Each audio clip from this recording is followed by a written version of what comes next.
नमस्कार।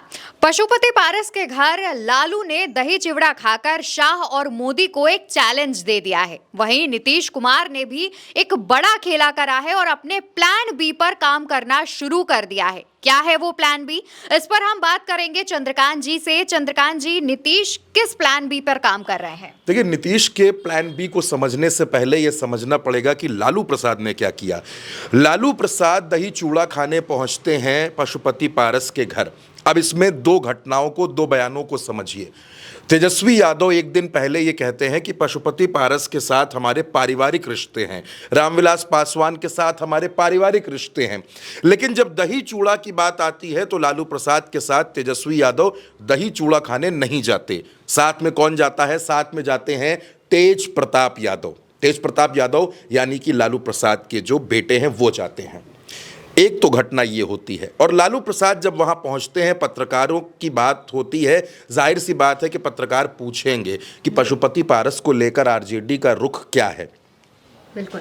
ये सवाल इसलिए भी है क्योंकि पशुपति पारस अब एनडीए में नहीं है। वो एनडीए छोड़ चुके हैं। वो ऐलान कर चुके हैं कि 243 सीटों पर वो अपने प्रत्याशी उतारेंगे।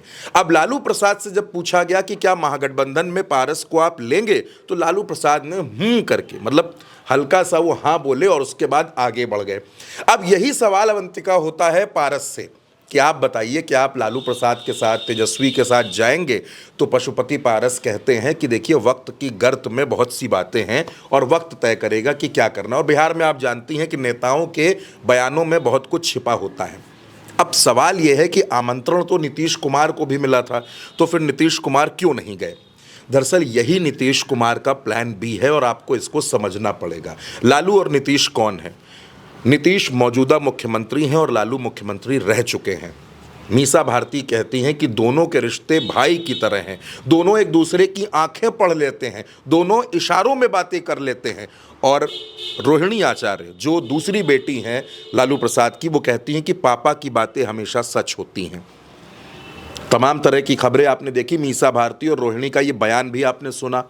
तो क्या ये नीतीश और लालू की अंडरस्टैंडिंग है?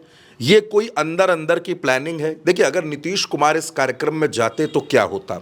जाहिर सी बात है, नीतीश कुमार प्रधानमंत्री मोदी की नज़रों में, अमित शाह की नज़रों में चढ़ जाते। क्यों? क्योंकि पशुपति पारस बड़ा हमला बोल करके एनडीए से बाहर गए हैं। और ये वही नीतीश कुमार हैं जो चिराग पासवान के घर जाते हैं और चिराग पासवान से बिना मिले वापस लौट आते हैं। यानी नीतीश ने ये तो दिखाने को कह दिया कि मैं आपके साथ हूं, मैं चिराग के घर गया लेकिन चिराग मुझसे नहीं मिले।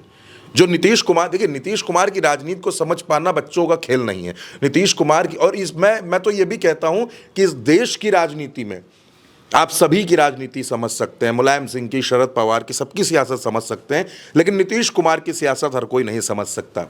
तो नीतीश कुमार चिराग पासवान के घर से भी एक मैसेज दे देते हैं और दूसरी तरफ नीतीश कुमार लालू प्रसाद यादव, वो लालू प्रसाद यादव जो नीतीश कुमार को ऑफर देते हैं, उनके ऑफर पर कुछ खुलकर नहीं बोलते।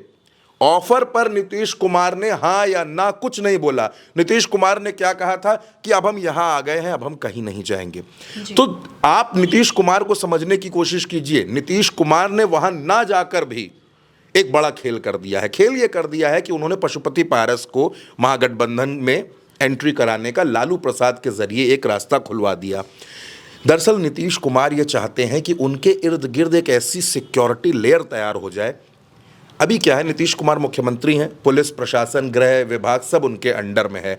लेकिन अगर आप देखेंगी, दिल्ली से वो पूरा कंट्रोल अमित शाह के हाथों में है। अगर नीतीश कुमार अभी पलटने की ऐसी कोई कोशिश करते हैं, इस तरीके की बात करते, तो हो सकता है कि नीतीश के विधायकों को तोड़ दिया जाए। नीतीश के पास 45 विधायक हैं, लेकिन ललन सिंह और संजय झा सरीखे नेता दिल्ली दरबार में गोदी मीडिया के करीबी होकर बैठे हैं। तो अगर नीतीश कुमार अभी ऐसा कोई खेला करने की कोशिश करते हैं तो हो सकता है कि फिर वहां दिल्ली से भी कोई खेल होने लगे। इसलिए इस बार नीतीश कुमार हल्ला मचा के नहीं, इस बार नीतीश कुमार अंदर अंदर प्लानिंग करके, महागठबंधन को मजबूत करके फिर यहां से निकलने की तैयारी में है। और तमाम बयानों को आप देख रहे हैं, तेजस्वी यादव के बयानों को, बिहार की सियासत में बयानों को सुनिए, लेकिन यह भी मानकर चलिए कि बयानों के इतर भी दुनिया है।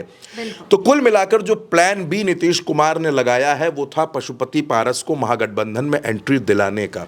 जाहिर सी बात है, पशुपति पारस अगर एनडीए में बने रहते तो 2 से 3 सीटें, इससे ज्यादा उनको कुछ ना मिलता। और वैसे भी आजकल भतीजे के आगे उनकी चल नहीं पा रही है। तो बिहार की सियासत में अब नए चाचा बन चुके हैं पशुपति पारस।